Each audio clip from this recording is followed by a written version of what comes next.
Hey everyone, I hope you all are doing well. Today we're going to be reading Numbers 19, Psalms 108, and Philippians 4. Now let's pray before we get into the Word. Dear Heavenly Father, thank you so much for giving us this day that we might spend with you and get to know you a little bit more. Please guide us with your Holy Spirit and open up our hearts and our minds to anything you would have us know in your Word today. Please continue to use us in your glorious plan, and thank you for all the blessings that you've poured out on us that we don't deserve. Please forgive us of our sins and lead us away from temptation, that we might be more like you and glorify you in your kingdom. In Jesus' name we pray. Amen. All right, let's get started.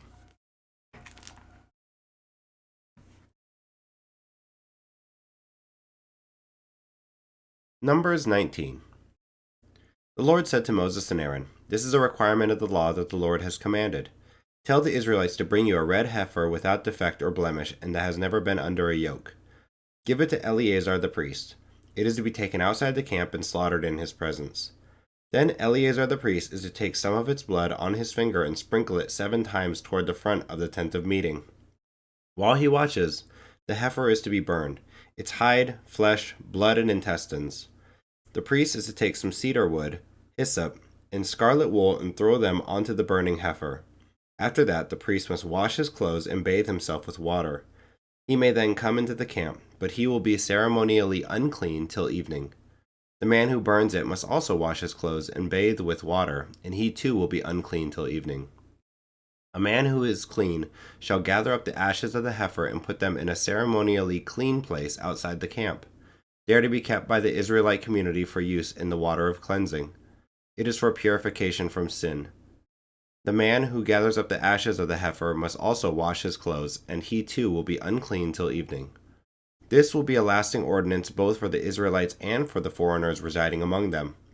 Whoever touches a human corpse will be unclean for 7 days. They must purify themselves with the water on the 3rd day and on the 7th day. Then they will be clean. But if they do not purify themselves on the 3rd and 7th days, they will not be clean. If they fail to purify themselves after touching a human corpse, they defile the Lord's tabernacle. They must be cut off from Israel. Because the water of cleansing has not been sprinkled on them, they are unclean. Their uncleanness remains on them. This is the law that applies when a person dies in a tent. Anyone who enters a tent and anyone who is in it will be unclean for 7 days, and every open container without a lid fastened on it will be unclean. Anyone out in the open who touches someone who has been killed with a sword or someone who has died a natural death, or anyone who touches a human bone or a grave, will be unclean for 7 days.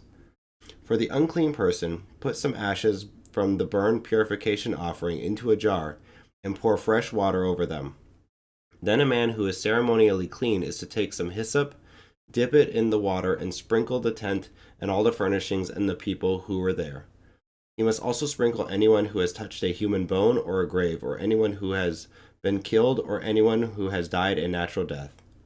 The man who is clean is to sprinkle those who are unclean on the 3rd and 7th days, and on the 7th day he is to purify them. Those who are being cleansed must wash their clothes and bathe with water, and that evening they will be clean. But if those who are unclean do not purify themselves, they must be cut off from the community, because they have defiled the sanctuary of the Lord. The water of cleansing has not been sprinkled on them, and they are unclean. This is a lasting ordinance for them. The man who sprinkles the water of cleansing must also wash his clothes, and anyone who touches the water of cleansing will be unclean till evening. Anything that an unclean person touches becomes unclean, and anyone who touches it becomes unclean till evening.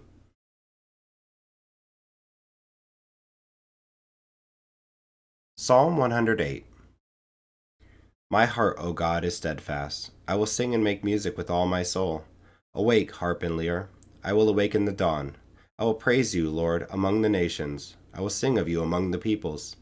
For great is your love, higher than the heavens. Your faithfulness reaches to the skies. Be exalted, O God, above the heavens. Let your glory be over all the earth. Save us and help us with your right hand, that those you love may be delivered. God has spoken from his sanctuary. In triumph I will parcel out Shechem, and measure off the valley of Succoth. Gilead is mine, Manasseh is mine. Ephraim is my helmet, Judah is my scepter. Moab is my wash basin. On Edom I toss my sandal. Over Philistia I shout in triumph. Who will bring me to the fortified city? Who will lead me to Edom? Is it not you, God, you who have rejected us and no longer go out with our armies? Give us aid against the enemy, for human help is worthless. With God we will gain the victory, and he will trample down our enemies. Philippians 4. Therefore, my brothers and sisters, you whom I love and long for, my joy and crown, stand firm in the Lord in this way, dear friends. I plead with Euodia, and I plead with Syntyche, to be of the same mind in the Lord.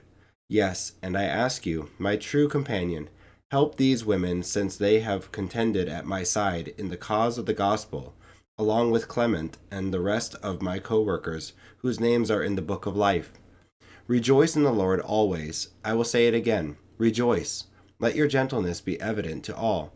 The Lord is near. Do not be anxious about anything, but in every situation, by prayer and petition, with thanksgiving, present your requests to God. And the peace of God, which transcends all understanding, will guard your hearts and your minds in Christ Jesus.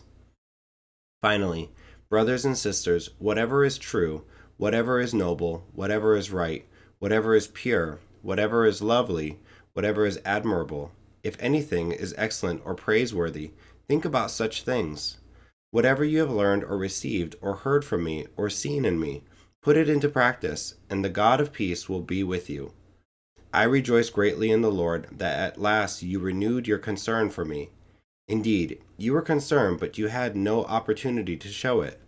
I am not saying this because I am in need, for I have learned to be content whatever the circumstances. I know what it is to be in need, and I know what it is to have plenty. I have learned the secret of being content in any and every situation, whether well-fed or hungry, whether living in plenty or in want. I can do all this through him who gives me strength. Yet it was good of you to share in my troubles. Moreover, as you Philippians know, in the early days of your acquaintance with the gospel, when I set out from Macedonia, not one church shared with me in the matter of giving and receiving except you only. For even when I was in Thessalonica, you sent me aid more than once when I was in need. Not that I desire your gifts, what I desire is that more be credited to your account. I have received full payment and have more than enough. I am amply supplied, now that I have received from Epaphroditus the gifts you sent. They are a fragrant offering, an acceptable sacrifice, pleasing to God. And my God will meet all your needs according to the riches of his glory in Christ Jesus. To our God and Father be glory forever and ever. Amen. Greet all God's people in Christ Jesus. The brothers and sisters who are with me send greetings. All God's people here send you greetings, especially those who belong to Caesar's household. The grace of the Lord Jesus Christ be with your spirit. Amen.